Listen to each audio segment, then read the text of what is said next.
যে এটা দেখেন আমাদের এই মোটর চলতেছে, মনে করলাম যে পানির একটা লেভেল কোনো নিচে আছে, তো পানিটা যখন ঘুরতে ঘুরতে উপরে চলে আসবে তাহলে এই মোটরটা অফ হয়ে যাবে। আবার যখন পানি ট্যাঙ্কি চলে নিচে চলে যাবে তখন তো নিচে আসবে, এই যে মোটরটা আবার আজকে আমরা যে প্রজেক্টটা করতে যাচ্ছি এটা হচ্ছে একটা মোটরকে, একটা 3 পিস মোটরকে কীভাবে স্টারে এবং ডেল্টাতে চালাতে হয় সেটা আমরা দেখব। যদি আমরা এখন যে কানেকশনটা করলাম এটা হচ্ছে একটা স্টার কানেকশন।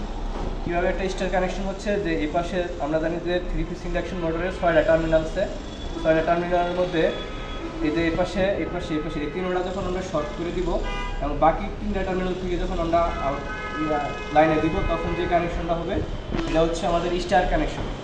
যখন আমরা এই টার্মিনাল এটার সাথে শর্ট করে দিব তখন এখান থেকে যে আমরা লাইন নিব তখন এটা যেটা হবে এটা হচ্ছে আমাদের ডেল্টা কানেকশন।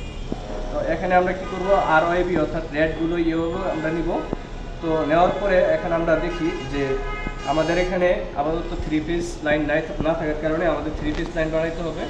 তো এই যে আমাদের একটা সার্কিট ব্রেকারের মধ্যে এই পাশে আমরা কি করব, কানেকশন দিব হচ্ছে এই যে আপনারা দেখতে পাচ্ছেন এই পাশে আমি কানেকশন দিলাম, এই পাশে দিলাম ফেজ, এই মাঝখানে দিলাম নিউট্রাল, আর এই ক্যাপাসিটরের দুই প্রান্তে যদি আমরা শর্ট করে দিলাম।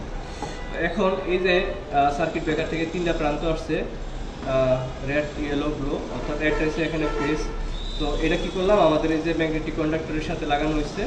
তো লাগানোর পরে এখান থেকে যে আমরা এখানে 3টা প্রান্ত যেটা নিয়েছি RYB যেটা রেড ইয়েলো ব্লু, এটা আমরা লাগাই দিলাম কোথায়, এই যে ম্যাগনেটিক কন্ডাক্টরে।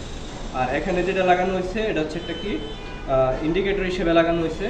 আর এখানে আমরা একটা সুইচ ব্যবহার করছি, এই যে সুইচ এখানে দেওয়া আছে, সুইচ ব্যবহার করছি, এই যে একটা প্লাগ সুইচ।